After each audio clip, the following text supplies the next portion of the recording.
শেখ মুজিবুর রহমানকে স্বাধীনতার ঘোষক দাবি করে ফেসবুকে স্ট্যাটাস দেওয়ার অভিযোগে সরাইল উপজেলার সহকারী কমিশনারের দায়িত্ব থেকে সিরাজুম মুনিরা কায়সানকে অব্যাহতি দিয়ে বিভাগীয় কমিশনারের কার্যালয়ে সংযুক্ত করা হয়েছে। বিষয়টি নিশ্চিত করেছেন উপজেলা নির্বাহী কর্মকর্তা মোহাম্মদ মোশাররফ হোসেন।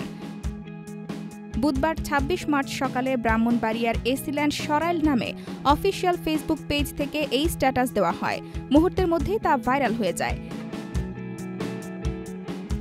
এ ঘটনার পর সরাইল অন্নদা উচ্চ বিদ্যালয়ের মাঠে স্বাধীনতা দিবসের কুচকাওয়াজে গেলে সেখানে বিএনপির নেতাকর্মীদের তোপের মুখে পড়েন তিনি।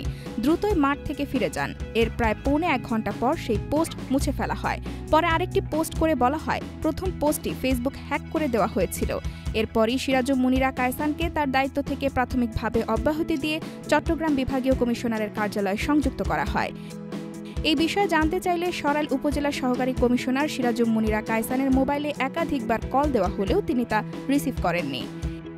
ইউএনও মোহাম্মদ মোশাররফ হোসেন জানান, এসিল্যান্ড দাবি করেছেন লেখাটি তিনি লেখেননি। এই আইডির পাসওয়ার্ড অনেকের কাছে ছিল। জেলা প্রশাসক বলেছেন তাকে আপাতত দায়িত্ব থেকে অব্যাহতি দেওয়ার জন্য। আপাতত তাকে চট্টগ্রাম বিভাগীয় কমিশনারের কার্যালয়ে সংযুক্ত করা হয়েছে। পাশাপাশি বিষয়টি তদন্ত করার নির্দেশ দেওয়া হয়েছে। তদন্তের ওপর ঊর্ধ্বতন কর্তৃপক্ষের নির্দেশনায় তার ব্যাপারে পরবর্তী ব্যবস্থা নেওয়া হবে।